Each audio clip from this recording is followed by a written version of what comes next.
Yes, just give me a second. Let me enter everyone. Let me open all the windows of mine so that it does not create problem later on if anyone wants to enter into the class. Yes. So now if the data is visible to you all over here, see, the Google form was sent, message from not accepting responses. अब मैंने responses accept करना बंद कर दिया. ठीक है, 8 responses I've got out of 14 to 15 students which are regularly attending my class. 15 to 16 अगर मैं मान के चलूँ. ठीक है, 8 बच्चे कम आए हैं, probably there were 2 already and again there are some. अब देखो मुझे पता चल रहा है who has responded. मैंने Gmail account डालने बोला था. See, I've got all the Gmail account. Himanshu Mathur, Agarwal Vahini, Lalit Khatri, Neeraj Botra, DC Bikaner are, ये this is of Devanshi Chut, Raghav Modi, Palak Motwani and Riya Mukhija. So these students have submitted. Palak, thank you. Out of this, there are 2 or 3 new students, Palak and Himanshu Mathur, probably. Everyone are old students. Okay. So they have submitted their responses, and I have got all the receipts. I have got the names also that who have submitted. Okay. Now see, आप ये proving point हो जाता है कि हाँ ये data actually collect किया गया है. आपको आप ऐसे ही कोई बात नहीं कर सकते. If someone comes and asks you कि क्या प्रूव है कि डेटा हुआ था या फिर कुछ है, तो आपके पास वो डेटा सेव्ड है कि हमने ऐसे डेटा लिया था और ये इन लोगों ने पार्टिसिपेट किया था और ये हमें मिला. ये ऑर्गेनाइजेशन ऑफ डेटा में आता है. मैं बता देता हूँ, गूगल फॉर्म अपने आप ऑर्गेनाइज करके दे रहा है, लेकिन फिर भी आपको स्टडी करना पड़ेगा. ठीक है, अब देखो सबसे important stream. 8 responses are 75% from commerce stream have replied and 25% of art stream have given the answer. 8 में से अगर 75% निकालते तो 6 बच्चे कॉमर्स स्ट्रीम के थे एंड 2 बच्चे आर्ट स्ट्रीम के थे जिन्होंने हमें रिप्लाई किया. तो सी कितना इजीली मैं बाइफरकेट कर पा रहा हूँ, ऑर्गेनाइज कर पा रहा हूँ डेटा को. कि इकोनॉमिक्स के लिए जब टीचर ने एक फॉर्म निकाला तो 6 बच्चे इंटरेस्टेड थे उस फॉर्म को भरने में और फिर 2 ही बच्चे आर्ट से इंटरेस्टेड थे उस फॉर्म को भरने में. बाकी बच्चे इंटरेस्टेड भी नहीं थे कि उस फॉर्म को भरा जाए. पहला analysation of the data. Alright. Second, the method of teaching. 8 responses out of which 75% says, that means 6 students says that yes, the method of teaching is interesting, but 2 students says that the method of teaching is not interesting. Alright. अब जब ये 2 बच्चे बता रहे हैं मुझे कि method of interest, method of teaching is, I have got the data of that also कि किसने मुझे ना कहा है. ठीक है, तो जो लोग ना कह रहे हैं, I need to reach to their level कि ऐसी क्या प्रॉब्लम है कि मुझे ना किया जा रहा है. अब ये एनालाइजेशन ऑफ डेटा अगर आप करोगे, इसको आप ऑर्गेनाइज करके डेटा को इसको एनालाइज करोगे तो क्या निकलेगा? Overall it's interesting, but yes there are few students, there are few people who are not finding the economics class interesting. And इसमें 2 बच्चे हैं, तो उनके लेवल पर जाकर हमें क्या करना है, क्या होना चाहिए, क्या नयापन ऐड करना है, वो हमें पता लगाना पड़ेगा.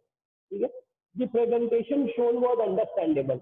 87.5%. That means out of 7 people, 7 students have said yes, it was understandable, and 12.5%. That means 1 student has said that no, it was not understandable. अब जिसको understandable नहीं था उसको कॉल करना चाहिए मुझे एंड बताना चाहिए कि सर ये अंडरस्टैंडेबल नहीं है, तो आप प्लीज क्या समझाएंगे या फिर कोई और मेथड है इस चीज को समझाने का. बट यहाँ से कितना क्लियर हो जाता है कि हाँ मेरे पास अभी एक बच्चा है जिसको मेरे प्रेजेंटेशन का जो प्रेजेंटेशन मैं भेज रहा हूँ वो समझ नहीं आ रही और बाकी बच्चों को समझ आ रही है. तो I have to work for that one kid a little bit more. तो ये एनालाइजेशन चल रहा है. देख लो, the core concept of the chapter was covered. Yes, no, again 7 और 1 का रेशियो है. द कोर कॉन्सेप्ट कवर्ड था, एक बच्चे ने कहा नहीं कवर्ड नहीं था. तो again I need to work hard for that one kid. इतना इजीली मैं एनालाइज कर पा रहा हूँ कि ठीक है जो मेथड चल रहा है वो अच्छा चल रहा है, लेकिन इट्स नॉट 100%. अभी मैं और बहुत सारी चीजें अपने आप को इंक्लूड करने के लिए ऐड कर सकता हूँ according to the few students who is not seemingly that involved into all these things. Okay, are you getting interested in the subject due to teaching? 100% have said yes. Yes, we are getting interested in the students. Thank you students, they have participated. 8 students have participated. Thank you to all of them that you are getting interested. But wherever the problem is coming, you can give me a call, WhatsApp message, Google Classroom message to ask me anything so that I can elaborate to you and things become clear. और वो एक बच्चा या 2 बच्चा भी नहीं रह जाए जिसको समझ नहीं आ रहा. Was the teacher receptive to your questions? Again, आप लोगों ने मेरे को yes दिया, थैंक यू सो मच. जो भी 8 स्टूडेंट्स, आगे भी अगर कभी कोई क्वेश्चन होते हैं तो you can directly ask. The teacher possesses deep knowledge of the subject और 100% से अग्री। तो मेरे को अभी तक इस लेवल पे पहुंचना है कि स्ट्रांगली अग्री करो आप, मेरे लिए अभी भी बहुत रूम ऑफ इम्प्रूवमेंट है, ठीक है। तो ये सिर्फ एक टीचर का एनालाइजेशन चल रहा है, देखो कितना आसान हो गया एनालाइज करना। ऐसे ही आपको अगर एक प्रोजेक्ट दिया जाए और आपको एनालाइज करने के लिए जाए, लेकिन आपको क्या करना पड़ेगा, आपको दोनों तीनों मेथड यूज करने पड़ेगा। गूगल फॉर्म का मेथड, अगर लाइव क्लासेस चल रही है, अगर मतलब हम लोग फिजिकली वापस एक दूसरे से मिलने लगे तो फिजिकल मेथड भी यूज करना पड़ेगा, ताकि आपके जो रिजल्ट है वो 100% परफेक्ट है और ज्यादा से ज्यादा लोग जुड़े उस रिजल्ट के साथ। अभी जैसे 14 या 15 बच्चों में से सिर्फ 8 रिस्पॉन्स आए, that mean 50% candidates have given me the response, 50% have not. Okay, the teacher communicates clearly, agree 75%, strongly agree 25%. So I can say that yes, I am communicating clearly. लेकिन फिर भी अगर कहीं प्रॉब्लम आती है, कहीं कोई डाउट होता है तो you can ask me. Okay, the teacher discusses topic in detail, क्या डिटेल में टॉपिक डिस्कस होता है 62.5%, that means 5 students are saying या agree, but 37.3 students are saying strongly agree कि हाँ जो टॉपिक है वो बहुत डिटेल में कराया जा रहा है ताकि आपको समझ आए। Thank you again, I am thankful to all the students who have participated in the test. The participation and interaction of the students were encouraged. Now इतने देर में मेरे को पहला प्रोफाइल मिला जिसके अंदर 3 पाई चार्ट के कॉलम बने हैं, ठीक है।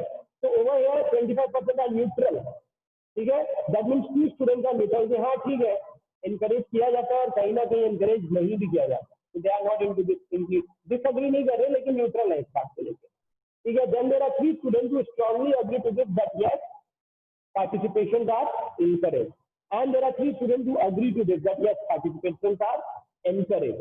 तो आप लोग देखो, आप लोगों ने ही मुझे रिस्पॉन्स दिया है और ये ऐसे रिस्पॉन्सेज में बार बार मांगूंगा ताकि आप लोग भी अपने कुछ डेटा बनाओ और आप भी गूगल फॉर्म भेजो और हम लोग उससे रियल फॉर्म में प्रैक्टिकल फॉर्म में सीखे कि कैसे हमें चीजों को करना है, ठीक है। Next, what is your overall impression about this teaching? Again 62.5 students have said good, 12.5% have said fair, 1%, 1 student and 2 students have said excellent. Thank you so much to all of them. This fair ones I need to improve, so obviously I'll try to. अब देखो advises जो आए हैं, that is the most important thing in all the things. मेरे को सारे data मिल गए, मैंने उनको एनालाइज कर लिया, उनके ऊपर काम कर लिया, इसीलिए आज जब मैंने क्लास स्टार्ट करी तो सबसे पहले बोर्ड पे आया, ठीक है। और बोर्ड पर आगे मैंने बताया कि हाँ अभी तक जो भी हमने क्लास करी वो थोड़ा थियोरेटिकल फॉर्म थोड़ा ज्यादा था और मुझे इकोनॉमिक्स में तो मैं फिर भी बोर्ड पे ही करा रहा था ज्यादा वर्क, लेकिन जैसे ही हम स्टैटिस्टिक्स पे ट्रांसफर हुए we have started working on this, because पहले 2 चैप्टर जो स्टैटिस्टिक्स के हैं वो ऐसे ही है, it is like properly theoretical. उसको आपको समझाने के लिए हर लाइन को इलाबोरेट करना पड़ेगा क्योंकि यहाँ से बेसिक से स्टार्ट होते हैं। अब उसके बाद जो भी होगा organisation of data and all, इसमें हम दोनों मेथड यूज करेंगे। Sometimes will be on board, जब बोर्ड के थ्रू समझाना ज्यादा इजी होगा और आपको समझ आएगा, and sometimes will be through presentation और थ्रू एनी फॉर्म और एनी पीडीएफ। ऑलराइट, अब यहाँ पर देखो एक बहुत अच्छा जो मुझे एडवाइजेस मिले हैं, नो क्वेरीज और advice just that I am learning a lot in this subject would love to learn more and more about in detailing. Thank you so much whoever has given me this advice. Then there should be some interactive whiteboard classes of stats. This helps us to deepen our concept more. Obviously, you are right. Statistics पे white board classes होने चाहिए जो कि अब start हो जाएंगे, because इसके बाद आपको डेटा, आपको चार्ट्स बनाने पड़ेंगे, आपको क्वेश्चन आंसर सॉल्व करने पड़ेंगे, तो वो सारे के सारे आपको 1 या 2 स्तंभ मेरे को यहाँ पे करके दिखाना होगा, बाकी मैं आपको स्क्रीन शेयर के थ्रू भी करके दिखाऊंगा।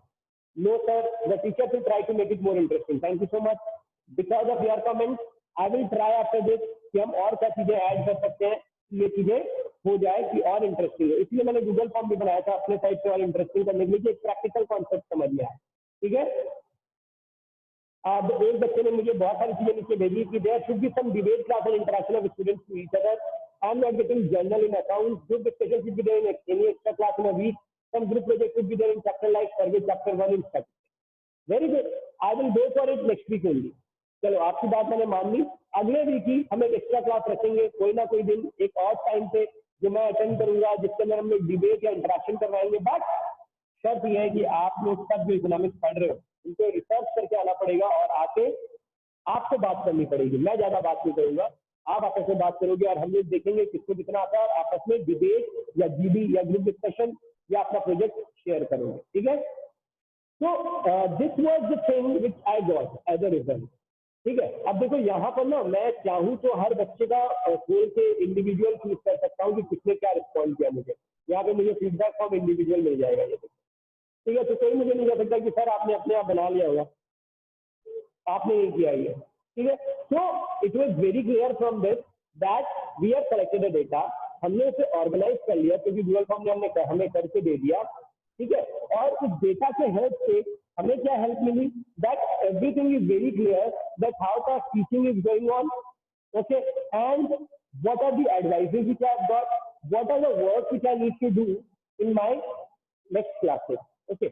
तो ये एक छोटा सा फॉर्म था कलेक्शन ऑफ डेटा, एक छोटा सा फॉर्म।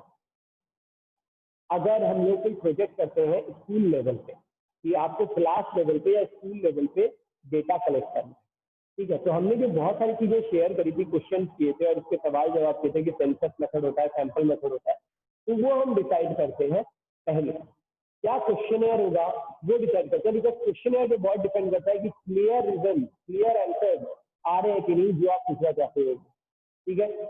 आपके क्वेश्चनर में 2-3 टाइप के क्वेश्चन होने चाहिए ताकि जो भी इंसान कह रहा है उसको अपने विचार को रखने की पूरी आजादी और वो प्रॉपरली कुछ कर पाए, खाली यस नो में आंसर ना, मतलब 3-4 क्वेश्चन यस नो के, 4-5 क्वेश्चन आपके मल्टीपल चॉइस के, एक या दो जगह उसको ऐसी मिल जाए जहाँ पे ही और शी कैन आंसर एलाबोरेटली, या वो डिस्क्राइब कर सके कि वो क्या कहना चाहते हैं, इससे हमें मदद क्या मिली।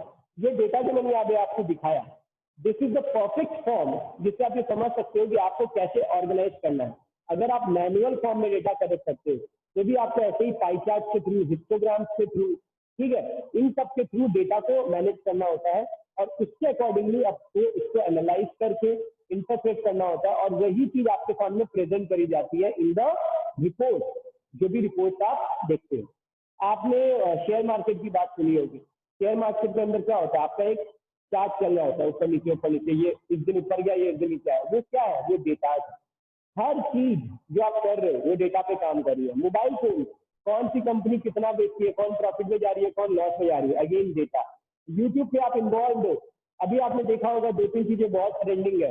पहला, दिल बेचारा है मूवी जब रिलीज हुई उसको सबसे ज्यादा लाइक्स मिले, अभी सड़क टू का ट्रेलर जब रिलीज हुआ तो उसको सबसे ज्यादा डिसलाइक्स मिल रहे हैं। तो this is in trending. Again ये क्या है, लाइक्स और डिसलाइक्स है क्या, एक्चुअली डेटा है जिससे बहुत फर्क पड़ता है जो मूवी बन रही है, जो भी चीज काम हो रहा है उनको, क्यों, क्योंकि इस डेटा के बेस पर वो आगे काम करते हैं और अगर डेटा इसमें नेगेटिव या पॉजिटिव आता है तो उसके बेस पर आगे काम होता है, ठीक है। तो हर जगह हमारी लाइफ में डेटा रोल प्ले करता है, ठीक है। और स्टैटिस्टिक्स या इकोनॉमिक्स, इन दोनों को साथ में इन्वॉल्व करके पढ़े बिना इस डेटा को आप ना ही यूज कर पाओगे, ना ही इसको आप आगे निकाल सकोगे कि कैसे इसको यूज करें आगे। बेसिकली इकोनॉमिक्स क्यों कर रहे हैं हम लोग साथ साथ में, सबसे पहले हमने इकोनॉमिक्स से स्टार्ट किया, क्यों, क्योंकि अगर आपको पता ही नहीं है कि माइक्रो इकोनॉमिक्स क्या है, कैसे हर घर के अंदर पहुंची जाती है इकोनॉमिक्स, कैसे हर घर इंपॉर्टेंट पार्ट प्ले करता है ऑल ओवर इंडिया के लिए और ऑल ओवर वर्ल्ड के लिए, आप इंडिविजुअली कितना बड़ा पार्ट प्ले कर रहे हो in the economics of India, आपको नहीं पता चलेगा तो शायद आप कभी भी इसको इंपॉर्टेंस नहीं दे पाओगे। इंडिविजुअली आप बहुत इंपॉर्टेंट पार्ट प्ले करते हो, यही माइक्रो इकोनॉमिक्स। और वही माइक्रो इकोनॉमिक्स जब एड ऑन होता है तब जाके हमारा डेटा बनता है। डेटा आप कहाँ से कलेक्ट कर रहे हो, माइक्रो इकोनॉमिक्स से, इंडिविजुअल बेस पर डेटा कलेक्ट होता है, तो यह गेम क्या हो गया, माइक्रो इकोनॉमिक्स।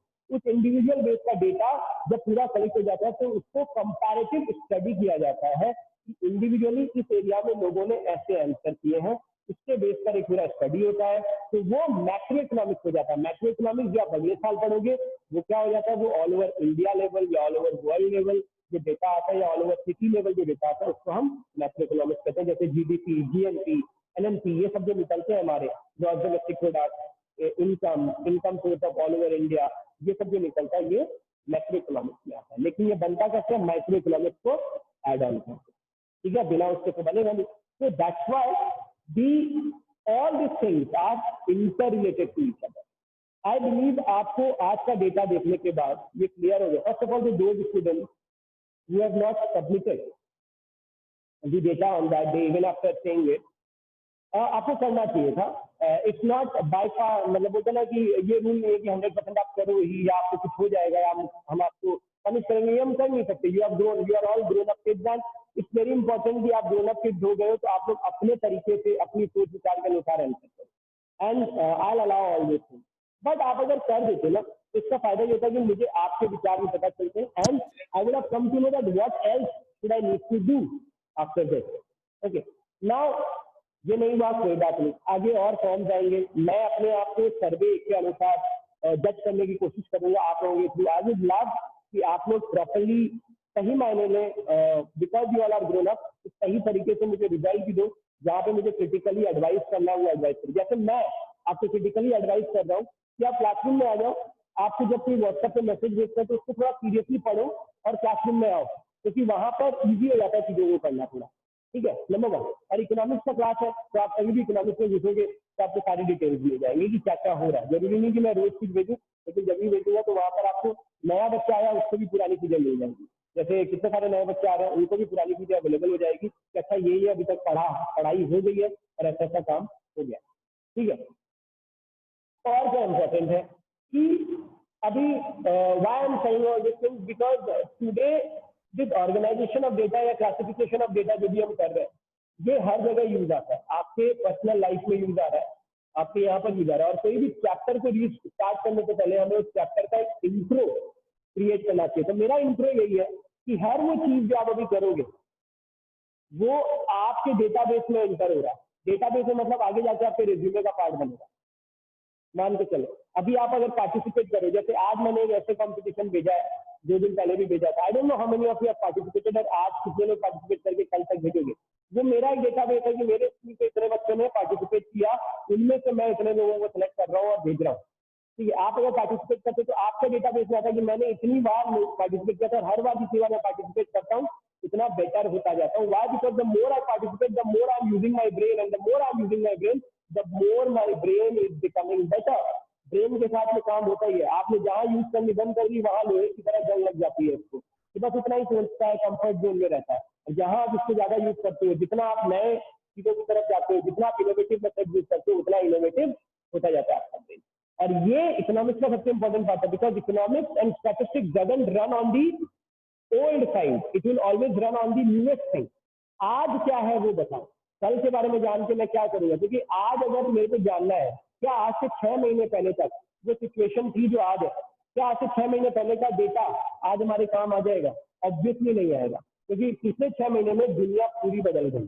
ठीक है, हम फिजिकल टीचिंग से ऑनलाइन टीचिंग की तरफ आ गए। जूम जो बिल्कुल नहीं चलता था आज चलने लगा है। तो अब ये जो जूम, गूगल मीट और माइक्रोसॉफ्ट टीम व्यूअर ये लोग सब आपस में किस चीज की लड़ाई लड़ रहे हैं? डेटा की लड़ाई लड़ रहे हैं। कौन से डेटा की लड़ाई? कि कितने लोग हमारे को यूज कर रहे हैं। ठीक है, इसीलिए वो हमेशा एक नया अपना अपडेट लेके आ रहे हैं। गूगल टीम व्यूअर, आपके क्या बोलते हैं, गूगल मीट, आपके माइक्रोसॉफ्ट टीम व्यूअर, आपके जूम, जियो, ये सब क्या कर रहे हैं? वो कितने लोग हमसे जुड़ रहे हैं उसका एक डेटा बनाते हैं। कौन सी चीज जूम को आगे बढ़ा रही थी उसको कलेक्ट किया गया, कितने लोग उस जो जूम फैसिलिटीज दे रहा है उसकी वजह से उससे जुड़े हुए, इसको क्रैक किया गया। और अब गूगल मीट इन सारी फैसिलिटीज को अपने में डालने की कोशिश कर रही है। क्यों? क्योंकि उन्हें पता है कि ये फैसिलिटीज की वजह से ही जूम आगे बढ़ा। अब उन्हें कैसे पता चला? जब उन्होंने स्टडी किया, डेटा कलेक्ट किया, लोगों से बात करी कि क्या ऐसा है जूम के फीचर्स में जो आपको पसंद आ रहा है। जब लोगों ने बताया तो वो इस पे आने लग गए। तो देखो, डेटा ऐसे काम करता है, बिना इसके कुछ नहीं होगा। इकोनॉमिक्स और स्टैटिस्टिक्स के हेल्प के बिना आप वर्ल्ड को मूव करते हुए नहीं देख सकते। बिना मनी के वैसे भी मूव नहीं कर सकता ऑब्वियसली, लेकिन money is not everything. Okay, it is important part but it is not everything. Why? Because आपका सेटिस्फैक्शन लेवल होना चाहिए। That's why I always say where is your satisfaction and how your satisfaction can be used in the form of economics, data and all. आप कुछ भी कर रहे हो, आपको उसको अगर प्रैक्टिकली बेचना है या प्रैक्टिकली मार्केट में लेके जाना है तो आपको इकोनॉमिक्स का नॉलेज होना चाहिए कि आप अपने पसंद का ही काम करो, लेकिन उसे मार्केट में इस तरह सेल कर दो कि आप अपने पसंद से कमाई कर दो। And that is what you need to learn from economics and statistics. I believe all of you have got it clear over here. आज हमें बस ये इंट्रोडक्शन करना था। अगली क्लास में हम लोग organisation of data and all पे आएंगे। If there is any query by any student over here, you can ask me, because today I'll end my class over here as if there is nothing else to do with this, because I have organized it, I have collected the data and I have organized it and I have shown it to you. I have told you about what is the introduction of the next chapter, organization of data. अब उसको Monday से और आपको properly form में chapter का detail wise elaboration में पढ़ाना start करेंगे। Anyone having any question, unmute yourself and ask.